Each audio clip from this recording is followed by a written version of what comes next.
As the Dodgers pitching staff regains its health, how does that impact potential trade packages to try to pry Juan Soto out of Washington? Kyler Murray has signed a new deal with Arizona, which might impact the Chargers. Might. And UCLA beats USC in the NIL collective race. Good morning. I'm James. This is your daily dose of sports and snark for the greatest sports city in the world, Los Angeles.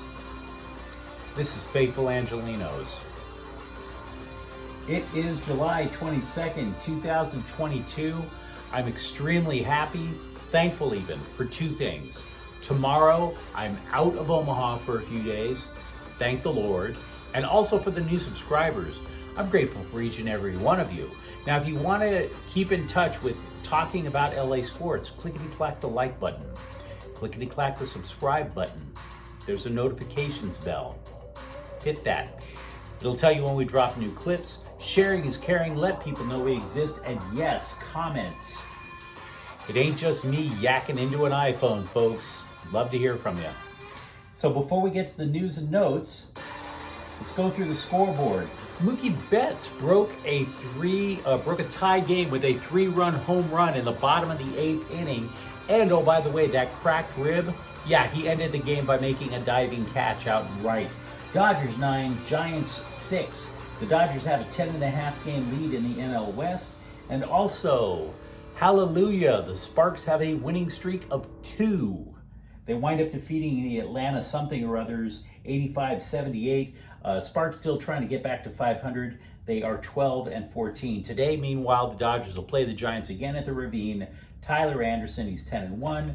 Logan Webb, 9-3. Now, speaking of the Dodgers, the pitching staff is sort of started to get healthy. Let's give you the weird news first, the stuff that's not clear. For example, Dave Roberts says he's not quite sure if Walker Buehler is scheduled for an MRI to see if his elbow is okay. And oh, by the way, relief pitcher Brusdar Graterol is pain-free, but he might not come back immediately. Now that's the weird news, the stuff we can't make heads or tails of yet. But Andrew Heaney threw in Arizona last night. His return to the starting rotation, it's imminent. And oh, by the way, Dustin May is scheduled to pitch 3 innings in Oklahoma City tonight. Then they'll build him up, get him 4 innings, then 5 innings, and then possibly return. Now, this led me to consider questions overnight while I was working. If Andrew Friedman is confident in a couple of these pitchers regain their health, would you consider maybe trading Tyler Anderson or Tony Gonsolin as part of a package to pry Juan Soto out of Washington? Now, I have nothing to go on. No inside dope. I don't have people who work in the Dodger organization or anything like that. But until now, if you've been following what the Dodgers might have to pay out for Juan Soto, it's always been a big package of elite minor leaguers, right? Should we reconsider that? Should we? I mean, I'm not saying that they could trade Dustin May because it would be too soon after Tommy John surgery. But if you think about it, Gonsolin, relatively young, relatively affordable, pitching like an ace.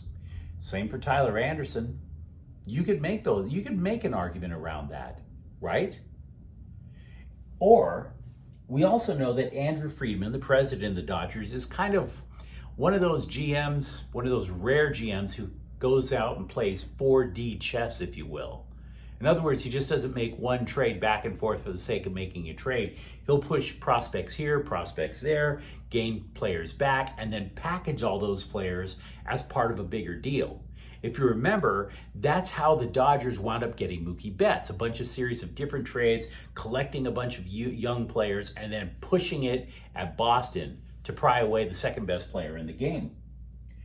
So maybe instead of Gonsolin or Anderson going to Washington, would you say send one of those to a smaller team with a lot of prospects to continue to stock up on minor league players and therefore not send all of your elite players over to Washington at once.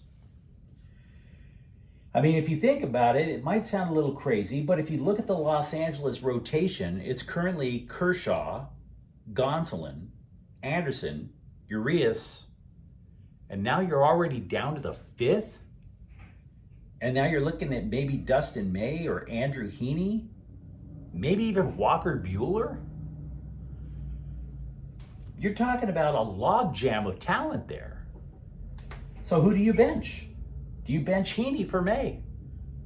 We haven't even mentioned Ryan Pepio or Bobby Miller in the minor leagues. Something to think about. Now, I don't know how to project who in a draft class makes the major leagues. It's not as easy. It's way easier to talk about draft picks in the NFL and try to review them. Having said that, the Dodgers did draft the son of Eric Karros, Jared. He's a 6'7" right-handed pitcher from UCLA. They got him in the 16th round. Honestly, as intriguing as it is to say that they honored a Dodger legend, Jared Karros is a question mark. He injured his back, and he missed almost 2 seasons because of that. And then he wound up missing even another one because if you consider that COVID lockdowns basically wiped out Pac-12 baseball for a year. And if you think about it, back problems pretty much ended his father's career. So it's a nice story, but we're going to have to wait because this is not a sure thing. Finally, for the Dodgers, Trevor Bauer's accuser went to court to deny that she made false claims. Bauer has sued the woman for defamation, and in all honesty, I don't care. I've talked a lot about Trevor Bauer. If you go back on my Dodger playlist, if you want to know how this thing breaks down a little better, go ahead and look at that. I just don't want to keep repeating the same things over and over. The Chargers, there is a belief that the contract Kyler Murray signed to stay with the Arizona Cardinals yesterday resets the market for quarterback Justin Herbert, which is really hilarious if you think about it, right? Because all that time, Kyler Murray was like, man, I hate Arizona. I'm going to take Arizona, block them on my Instagram, and Arizona's like, whatever, here's your money, shut up. And he did. But having said that, does it really reset the market for Justin Herbert? I would argue it doesn't, at least not yet.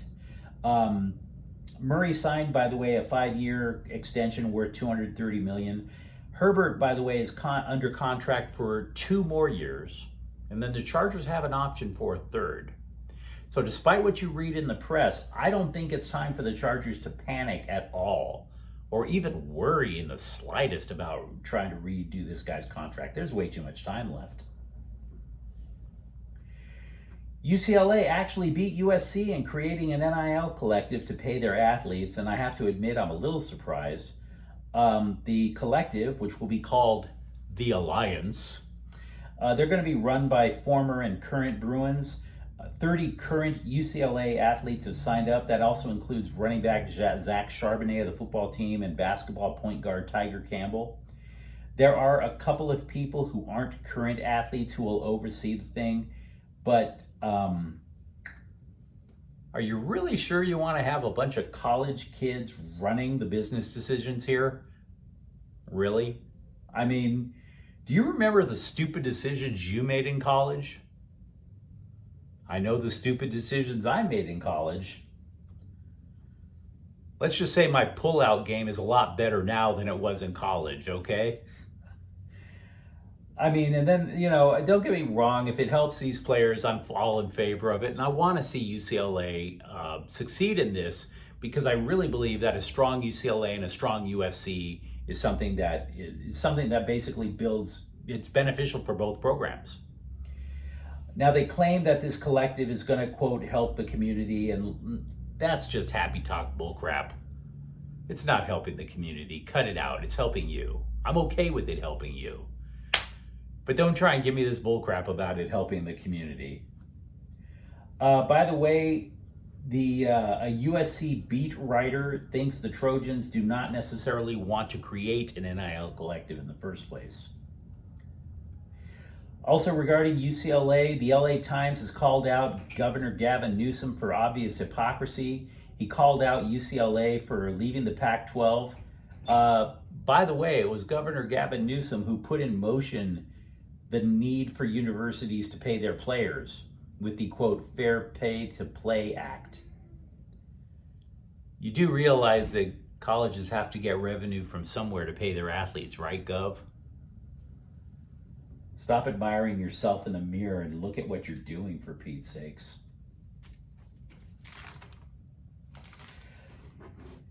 USC beat writer Antonio Morales, he works for The Athletic. He writes that December is actually the most important month in the recruiting cycle, and I think for football, and I think this matters because we've been talking about USC losing out on a lineman here, a lineman there.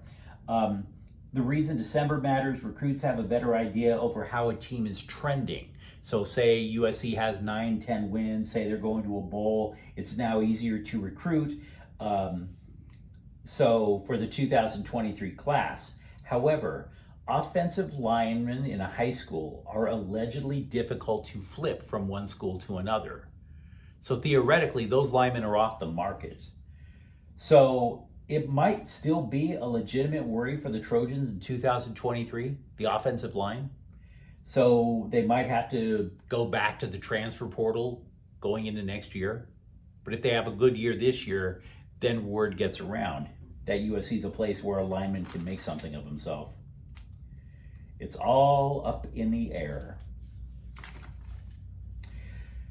Turf Show Times reports that the Rams will be over the salary cap by $2.6 million in 2003.